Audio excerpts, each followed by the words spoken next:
नमस्कार दोस्तों, मेरा नाम है नीलेश दुबे। बहुत बहुत स्वागत करता हूं आपका अपने इस यूट्यूब चैनल पे। फ्रेंड्स, आज हम बात करने जा रहे हैं हाइपरटेंशन के बारे में। हाइपरटेंशन यानी हाई बीपी। सो आइए आज देखते हैं क्या है होम्योपैथी के पास हाई बीपी के लिए। So let's get started.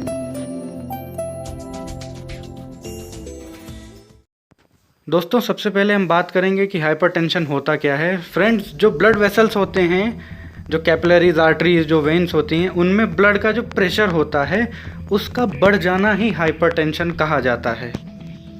दोस्तों, ये हाइपरटेंशन एक बीमारी तो है ही, लेकिन दूसरी बीमारियों को भी अपनी बॉडी में इनवाइट करती है।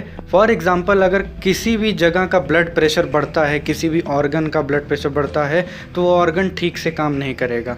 अगर वो ऑर्गन ठीक से काम नहीं करता तो उसकी जो भी कैपेसिटी है, जो भी उसका रोल है बॉडी में, वो प्ले नहीं कर पाएगा, जिसकी वजह से और प्रॉब्लम्स भी साथ ही साथ इसके खड़ी हो जाती हैं।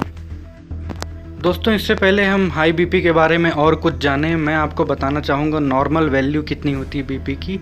तो वो होती है 120/80 mmHg। अब ये क्या है?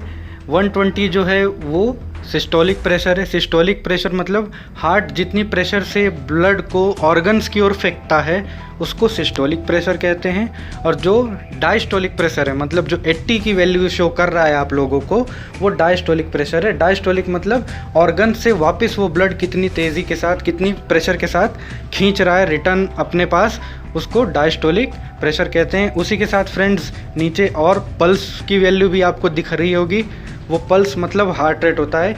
1 मिनट में हार्ट 72 बार बीट करता है। तो जो नॉर्मल पल्स रेट है वो क्या है? 70 से 72 के बीच में होती है।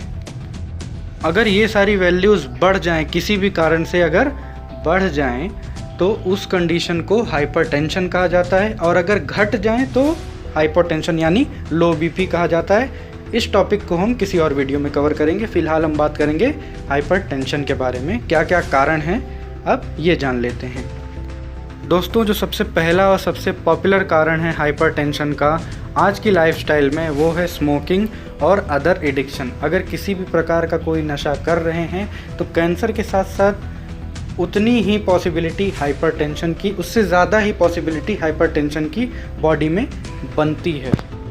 इसके अलावा दोस्तों, जो डेली लाइफस्टाइल में जो स्ट्रेस मिल रही है, वो स्टार्टिंग में यंग में तो झेल ले रहे हैं लोग, बट जैसे ही जैसे थोड़ा ओल्ड एज की ओर बढ़ रहे हैं, वो स्ट्रेस झेलने की कैपेसिटी एकदम ख़त्म हो जाने की वजह से स्ट्रेस भी बहुत बड़ा कारण बना हुआ है हाइपरटेंशन का। इन सब के अलावा दोस्तों, ओबेसिटी यानी मोटापा, उसी के साथ लेज़ीनेस या इनएक्टिवनेस, जो लोग ज़्यादा मेहनत वाला काम नहीं करते, कुछ लोग तो काम ही नहीं करते, उन लोगों को हाइपरटेंशन होने की बहुत सारी संभावनाएं बनती हैं। और इसके अलावा और भी बहुत कारण होते हैं हाइपरटेंशन के, जिसको एक वीडियो में कवर करना पॉसिबल नहीं है। अनगिनत कारण हैं हाइपरटेंशन होने के। अब दोस्तों, आइए बात करते हैं कि उपाय क्या है, क्या ऐसी चीज़ें करें हम, या कौन सी ऐसी दवाएं लें जिसकी वजह से हम हाइपरटेंशन की वजह से हमेशा के लिए छुटकारा पा सकें। तो सबसे पहली दवा तो फ्रेंड्स, मैं आपको यही रिकमेंड करूंगा कि अगर आपके अंदर कोई भी ऐसी बैड हैबिट है जो कि हाइपरटेंशन को बढ़ावा देती है, तो सबसे पहले आप उसे ज़रूर छोड़ दें। क्योंकि बिना आपके बैड हैबिट के छोड़े आप कोई भी मेडिसिन ले लें, बट कोई रिजल्ट्स आपको नहीं मिलने वाले जब तक आप अपनी बैड हैबिट से खुद बाहर नहीं निकलेंगे। मेडिसिन आपको टेम्परेरी रिलीफ ज़रूर दे जाएगी, लेकिन परमानेंट सोल्यूशन आपको तभी मिलेगा जब आप अपनी बैड हैबिट्स को छोड़ देंगे।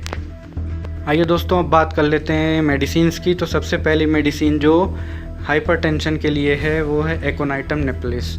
अगर फ्रेंड्स कोई भी हाइपरटेंशन हो किसी भी प्रकार का, एकोनाइट बहुत ही अच्छा काम करती है। अगर कुछ समझ में नहीं आ रहा है, एकोनाइट आपके पास है, तो आप बिंदास उस चीज़ को दे सकते हैं। बट इसके भी कुछ सिम्टम्स है, अगर उससे मिला के अगर आप देंगे तो बहुत ही अच्छा काम करेगी।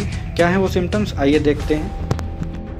Number 1, suddenly attack. मतलब अगर अचानक से किसी भी कारण से, डर की वजह से, किसी झटके की वजह से, किसी एक्साइटिंग मोमेंट की वजह से, या कुछ एक्सीडेंट वगैरह देख लिया, कुछ ऐसी चीज़ें अपनी आंखों से देख ली जिसकी वजह से हाइपरटेंशन हो गई, गुस्से की वजह से हाइपरटेंशन हो गई, तो ऐसी कंडीशंस में एकोनाइट बहुत ही अच्छी मेडिसिन है। डरे हुए व्यक्तियों के लिए तो बहुत ही अच्छी मेडिसिन है ये एकोनाइटम नेबुलस। फ्रेंड्स अगली मेडिसिन जो है उसका नाम है अर्जेंटम नाइट्रिकम। ये भी बहुत अच्छी मेडिसिन है फॉर हाई बीपी पेशेंट्स। अगर हाई बीपी कहीं जाने की वजह से, कहीं नर्वसनेस की वजह से या कहीं ऊंचाई पे जाने की वजह से हो रहा हो, तो ऐसी कंडीशंस में अर्जेंटम बहुत ही अच्छी मेडिसिन है। इसी के साथ जो नर्वसनेस के साथ साथ किसी किसी को डायरिया की भी प्रॉब्लम आने लगती है, तो ऐसी कंडीशन में बहुत ही अच्छा काम करती है अर्जेंटम नाइट्रिकम मेडिसिन। फ्रेंड्स जो अगली मेडिसिन है उसका नाम है आर्सेनिकम एल्बम। ये बहुत ही पॉपुलर मेडिसिन है इस समय फ्लू वगैरह के लिए। ये भी बहुत ही अच्छा काम करती है हाई ब्लड प्रेशर के लिए। फॉर एग्ज़ाम्पल अगर इसके सिम्टम्स को लिया जाए तो सबसे पहला सिम्टम है इसका रेस्टलेसनेस। इसका की पॉइंट है बेचैनी, रात में भी नींद ना आना, इधर उधर भागना फिरना, अपनी पोजीशन चेंज करना। ये सब चीज़ें अगर किसी में दिख रही हों, उसी के साथ बहुत प्यास भी लगेगी, बहुत सारा पानी पिएंगे इकट्ठे, बहुत बार बार प्यास लग रही हो, और साथ ही साथ पूरी बॉडी में ऐसा लग रहा हो कि जैसे आग लगी हुई है, जलन की पूरी फीलिंग हो रही हो, तो ऐसी कंडीशंस में आर्सेनिक एल्बम सबसे अच्छी रहेगी हाइपरटेंशन के लिए।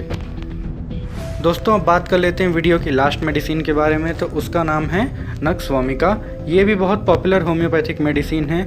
ये स्पेशली उन लोगों के लिए बनी हुई है जिन्होंने अपना हाइपरटेंशन गंदी आदतों की वजह से पाला हुआ है। फॉर एग्ज़ाम्पल अगर बात करें ड्रिंकिंग, स्मोकिंग या अदर एडिक्शन, किसी भी नशे की वजह से हाइपरटेंशन हो रहा हो, या कुछ लोग होते हैं जो बहुत ही सेडेंट्री लाइफ जीते हैं, कुछ ज़्यादा ही आराम की ज़िंदगी जीने लगते हैं। ऐसे लोगों को जो हाइपरटेंशन होता है, ऐसी कंडीशंस में नक्सवामिका बहुत ही अच्छा काम करती है ऐसे लोगों के लिए।